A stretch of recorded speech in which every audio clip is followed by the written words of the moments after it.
Sorry, the technical issues there. Do apologise. Thank you very much for being patient. Thank you very much for joining me today. I'm very happy to be here and talking to you as you set upon your careers. And I'm very happy to be supporting INJAZ. So I'm being asked to give you a quick overview of strategic communications and an overview of the company I work for, which is Edelman. It's the world's largest strategic communications company. And I'll also give you some details of how, if you're interested, how you can embark on a career in communications. And at the end, I will also give a short snippet of some training that hopefully that you can take into your pursuit of careers. We're going to give you an overview of some of the world's best brands approach communications using clear, concise, and consistent messaging. And hopefully you'll be able to take that into your job pursuit. And then towards the end, we'll also have an opportunity for you to ask some questions. So before I kind of start, I'll just give you a little bit of information about myself. I'm the MD for Edelman. I'm the MD of the Middle East region. I've been in Edelman now for 2 years. I'm actually coming up for my second anniversary. It's been sometimes the longest 2 years I've ever lived because of the challenges of COVID and supporting our clients through what has been a very, very challenging time for businesses.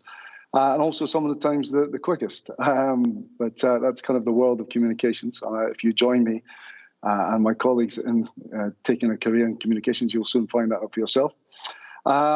So my job at Edelman is to really drive forward the corporate reputation part of the business. And a key part of that means that I work with our teams to support some of the largest brands in the region, everything from Badla to the Public Investment Fund to Majid Al Futtaim, to some of the world's largest brands such as KFC. And essentially, a big part of what we try and do is to manage and promote the reputation of these businesses as they try and engage with different stakeholders, whether that be internal stakeholders, being employees, or whether it be external stakeholders, whether it be new customers or government officials, etc. I'm very passionate about what I do. I believe that I'm an expert in crisis communications and delivering training for key spokespeople around the region. And I'll be able to give you some examples of that in a couple of minutes. We'll go through some examples. But I've been in the region for 13 years, although Edelman at 2, but in the region for 13 years. And in that time, I've been working across the region from KSA, Abu Dhabi, Dubai, Oman, Egypt into North Africa as well.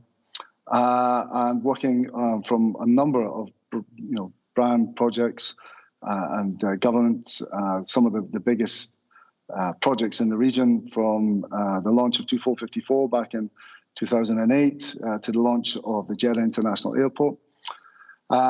Prior to that, I worked in the UK for several years, working again in public relations.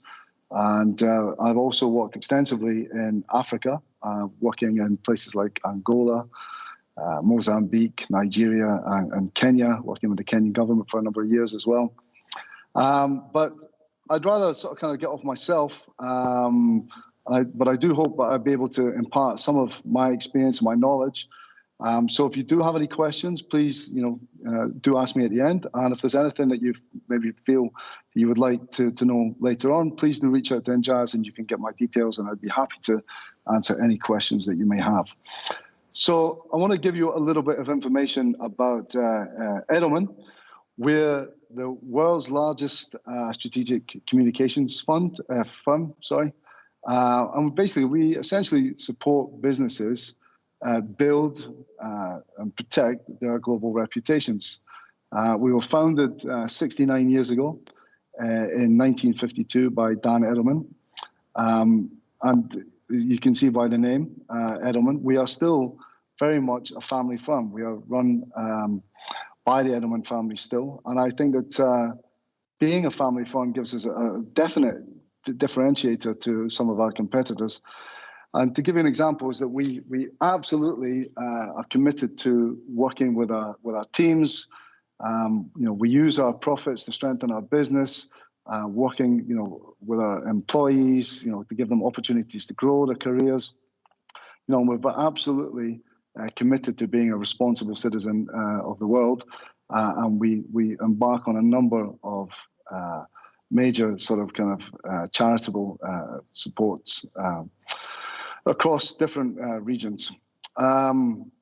We also take the responsibility of advancing our industry very, very seriously. We work with many of our competitors to to drive forward the communications agenda. And, I think that over the last year, as we've seen the impact of COVID and what has had on the ways of work and how businesses have been impacted from whether it be the airlines to tourism to retail, just the impact of COVID, and just why it's now more important than ever that the organizations and governments are communicating more effectively.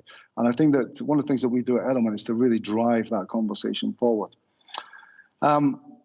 We have an unrivaled global network. We, as I said, we're the biggest, and we're the biggest by network. We have 65 offices around the world. We have about 6,000 people in those offices.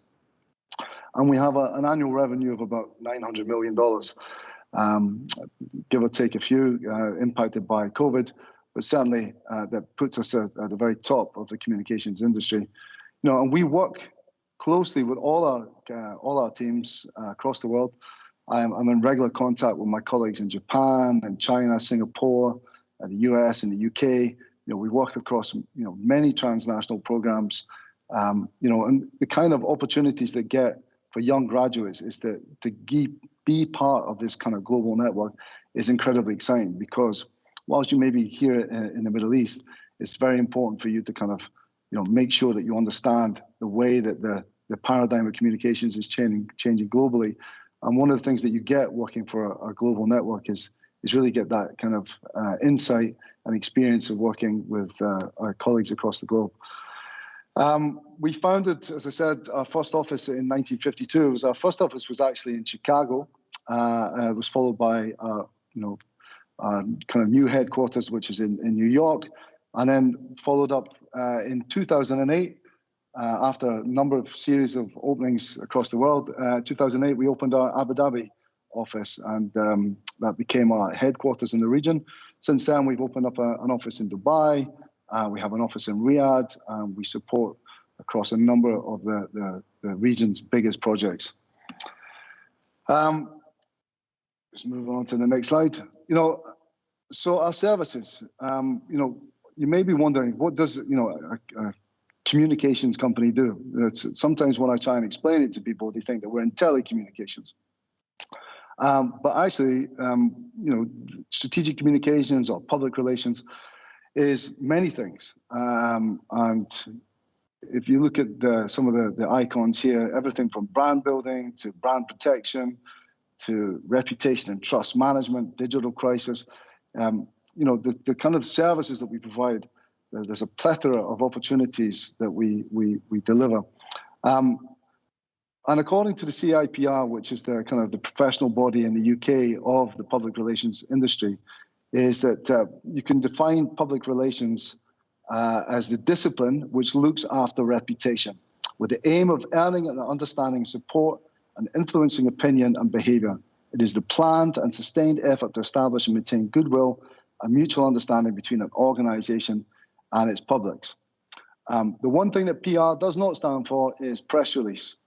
We get asked that a number of times over the last 13 years. Certainly I have. And I think that goes back to the old kind of thought that PR is very much focused on media relations. But the paradigm of communications has changed with the 24/7 digital media, with the fact of social media, that the paradigm of communications has changed. So we look at engaging stakeholders and audiences across all different platforms. So basically, we use the media as a conduit to engage our stakeholders, our audiences, or support our clients to engage the audience. But if we find that there's a different or better way to engage them, then that's what we do. We're not defined by just the old ways of doing things. And I think it's really, really important to understand, especially if you're looking at this type of career, is to understand that that PR is much, much more than just media relations. And certainly that's still a big part of what we do, but the opportunities far outweigh just the changes of engaging with media in terms of traditional print and broadcast media. And the way that we kind of look at this now is very much an integrated approach. And what we kind of mean by this is that we take what we do in public relations, but we've built this out now, because what we have brought in is that communications has to be built on data and intelligence. Otherwise, you're just guessing at what you're going to communicate for your clients. We work very closely with our data and intelligence team and supporting them. We have a planning team that take the insights and data and build detailed strategies. We work very closely with our creative department and then take this and visualize the kind of strategies that we're trying to do. Then we also work very closely with our digital team to make sure that we're engaging across digital platforms. And then the PR teams that are delivering direct to client, or what we called earned media. Again, if we had more time, we could go into a lot more detail. But it's to give you understanding that the paradigm of communications and public relations and what we do has changed considerably over the last few years. And a big part of that has been the drive towards digital 24/7 media. As you would expect, we have a deep sector knowledge. We work across all kinds of sectors. From big part of what we do here in this region is working with governments, especially in Abu Dhabi and Saudi Arabia. We work with energy clients. We support Shell, for example, on crisis. We work with financial services, such as the Public Investment Fund and Mubadala. We work on arts and culture, and technology. We work with Facebook, for example. We actually run the Facebook page. Tourism, real estate, automotive. We work with Nissan. So we have a very strong, diverse sector knowledge. I think a good thing to understand about also Edelman is one of the things that really sort of kind of sets us apart is our understanding of trust.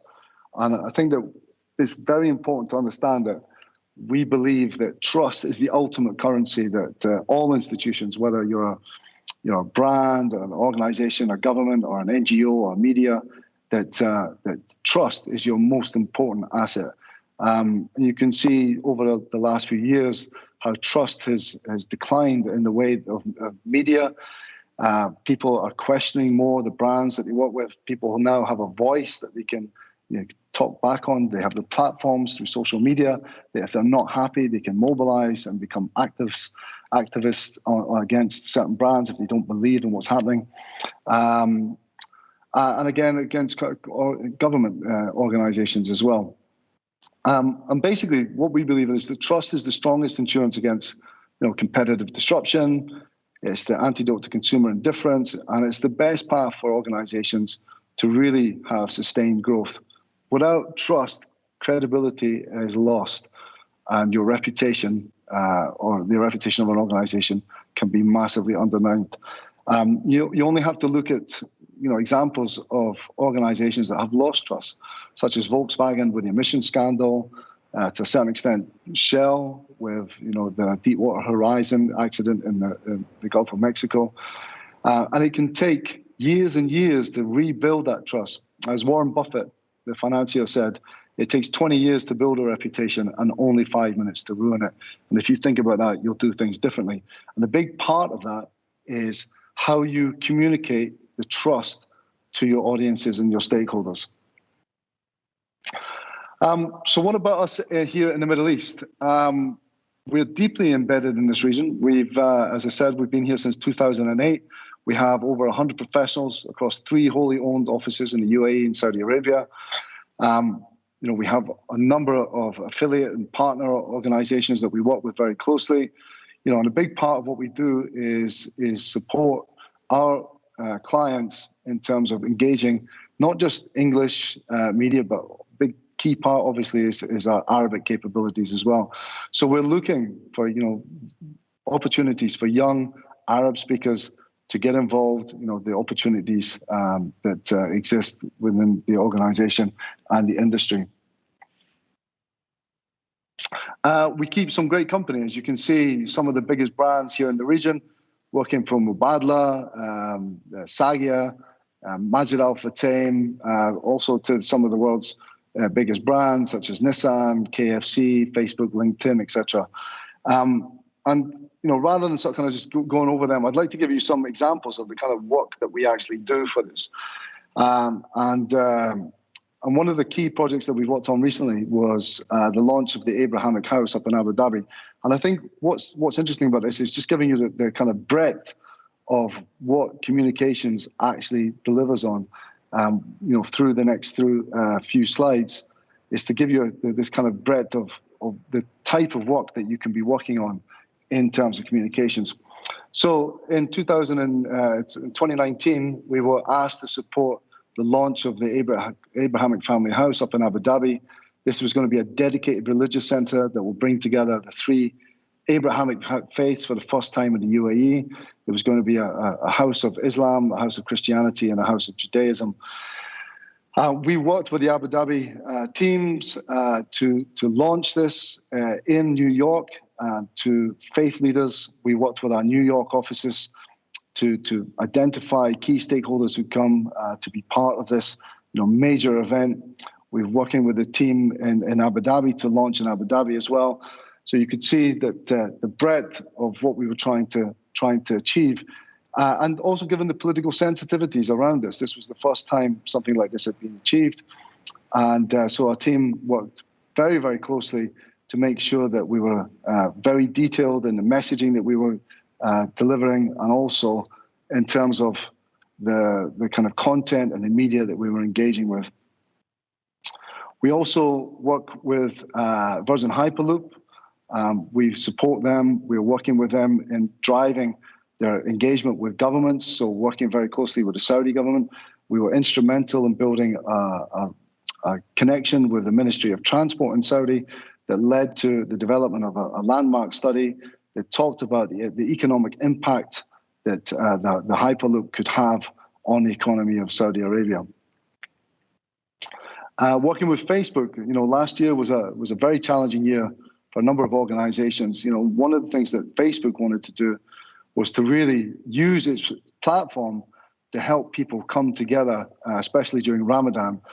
But obviously, given the fact that many people were locked down and were having to self-isolate, this wasn't possible. So we supported Facebook to deliver and launch a campaign called Ramadan Together Apart, which was basically to try and use Facebook and communicate to people that Facebook could be a way and a means of bringing people and communities together. It was a very successful program.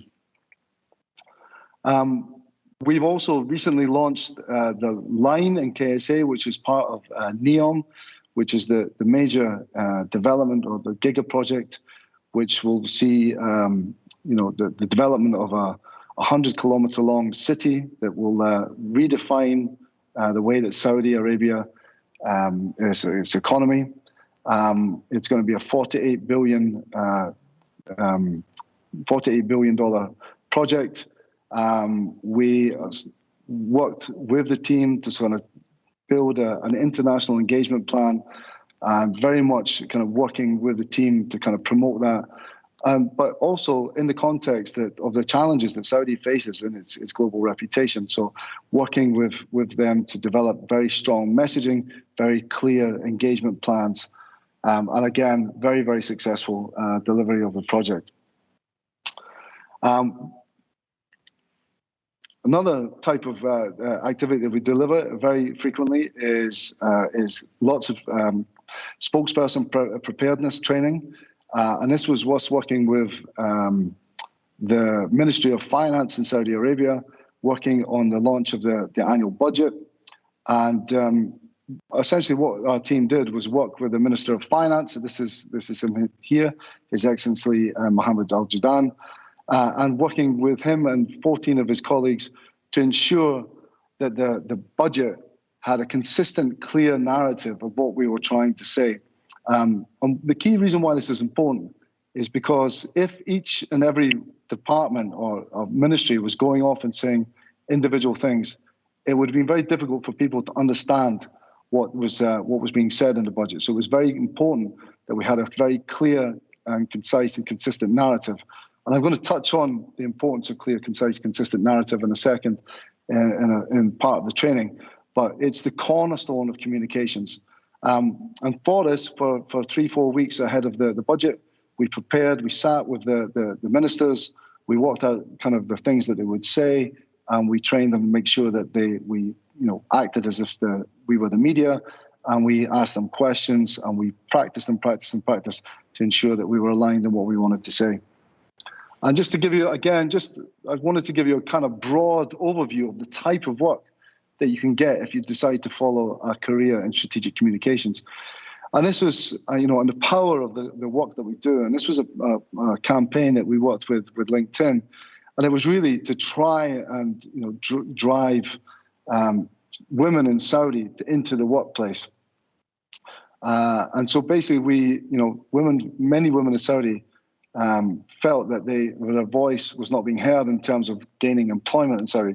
So we created this Hear It From Me campaign, which was very much driving and hearing the voices of women who were in work and encouraging other women to take up the opportunities that were now being presented by the economic diversification of the country.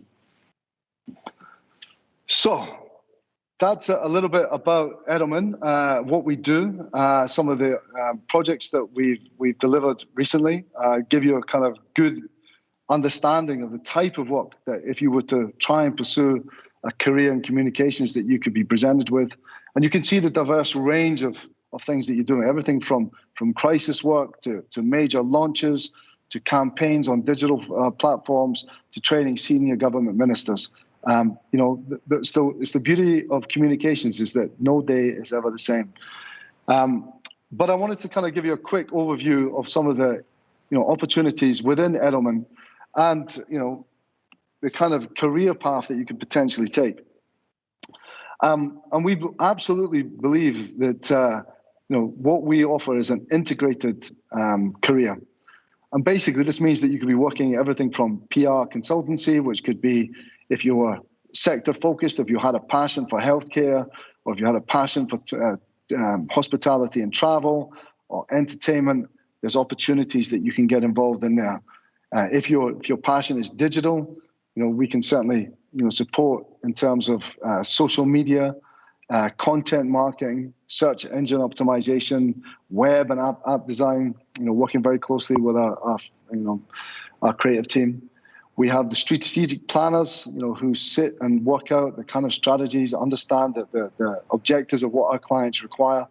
Again, we look very much at measuring outcome rather than output, and understanding what our clients really need to do to take the business forward is really important. And that's one of the key aspects of the strategic planning team. And then obviously creative is everything from art direction to graphic design to web design.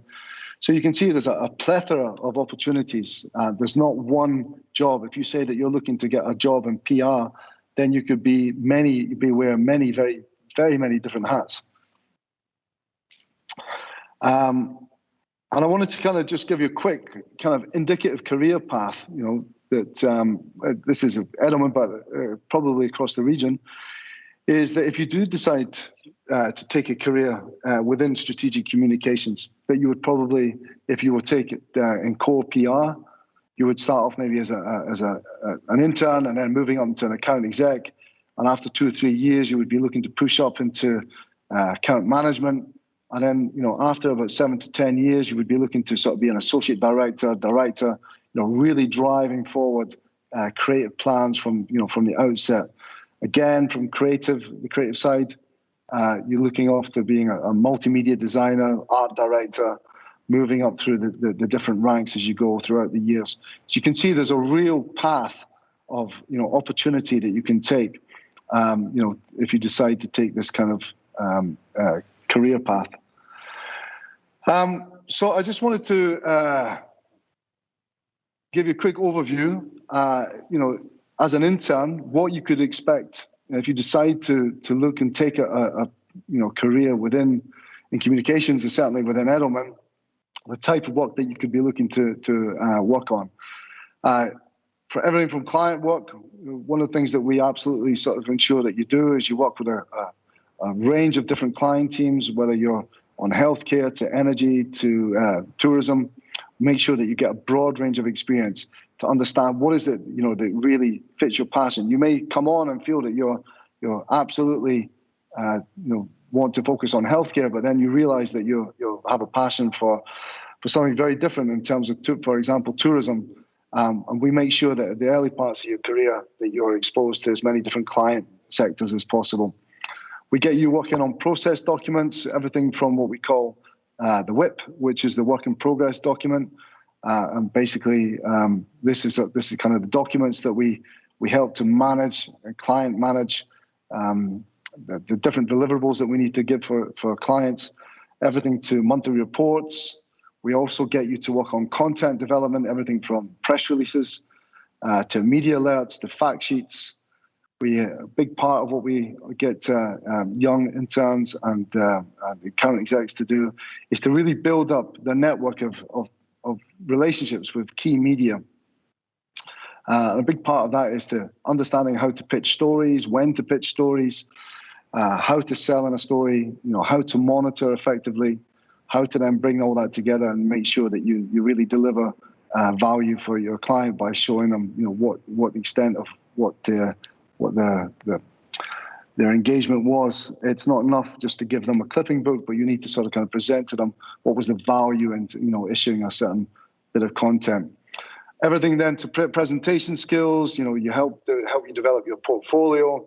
And the biggest thing I can say to anybody who's looking to develop a career in communications is from an early outset, start to build your network.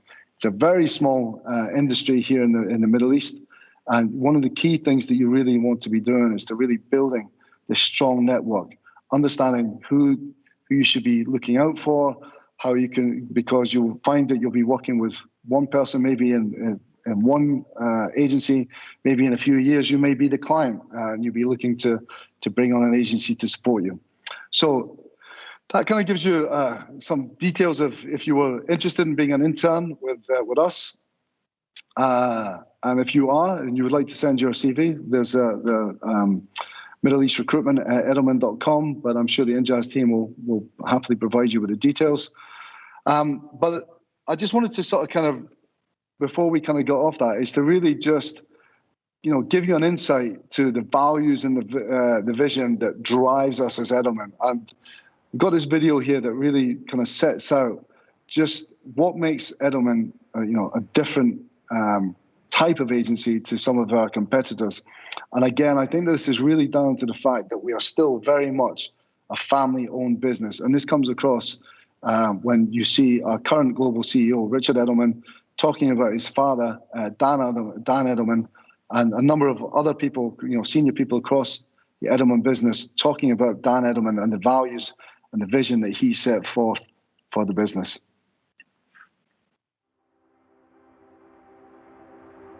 We do things differently. We're a clan of our own. We don't have people who are just here to paste the clippings or to run over to the newspaper with a release. You have a chance to demonstrate your capabilities from day one. This is an entrepreneurial place for everybody. Who was Dan Edelman? His whole life was spent accumulating information, honing it, and making sure that his company did it. Dan himself embodied the Edelman DNA by being exacting and being provocative.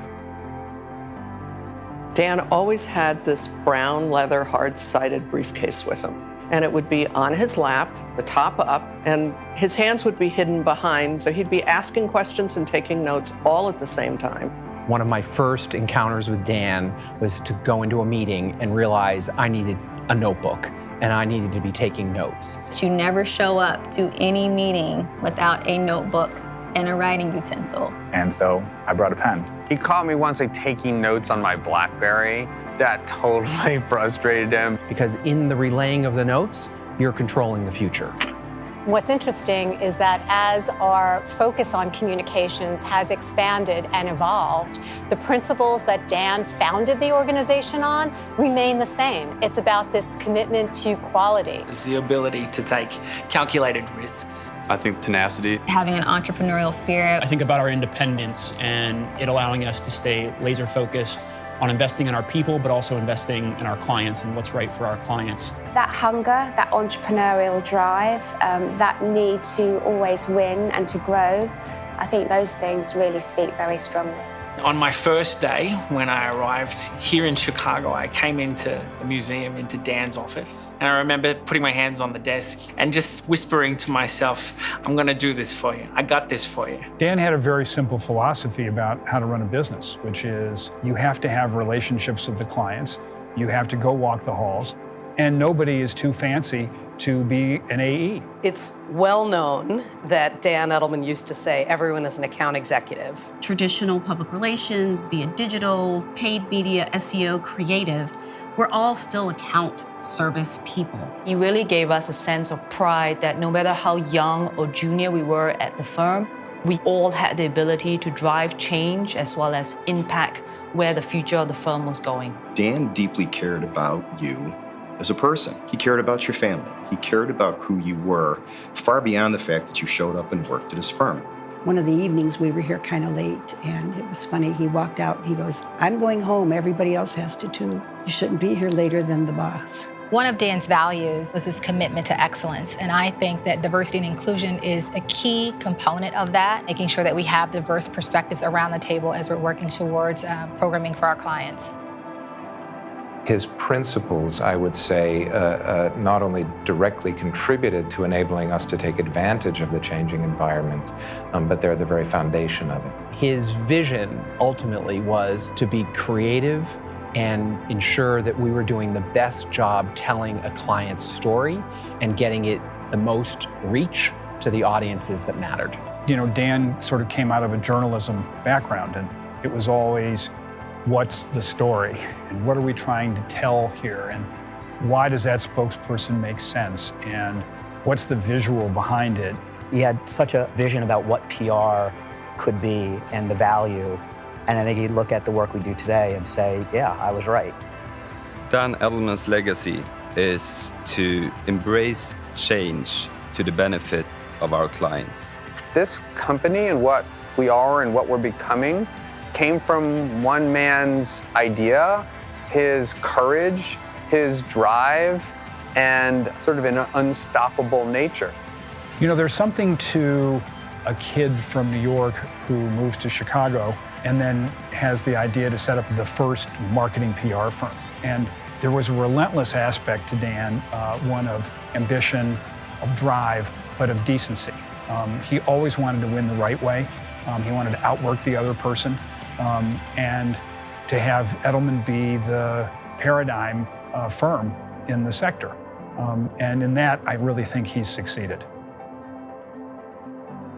Our independence, our being different, and feisty and hard-hitting and creative and courageous and coming up with new ideas, that's what we're all about. And that's what we want to continue to be about.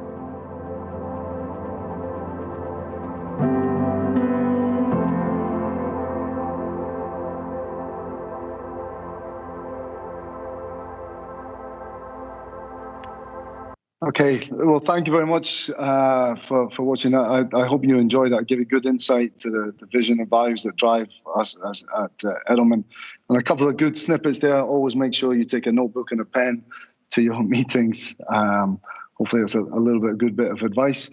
I've just received a WhatsApp and been told that we're out of time. I think that the technical issues at the start means that we're unable to deliver the little bit of training that we're going to give you today.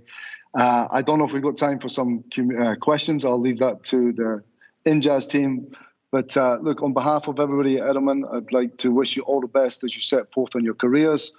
You know, very much was not that long ago, it feels like, that I started on my own path to communications. I started late and went to university when I was in my late 20s. But if you do decide to take the path of strategic communications, there's a rich, diverse, rewarding career ahead of you. And certainly, if you are interested in maybe working with Edelman or would have any other questions to regards to how you can get a career in strategic communications, alternatively to Edelman, we would still be happy to answer any questions that you have. So on that point, I'll pass on to the INJAZ team and just see if we have time for questions, or should we just stop?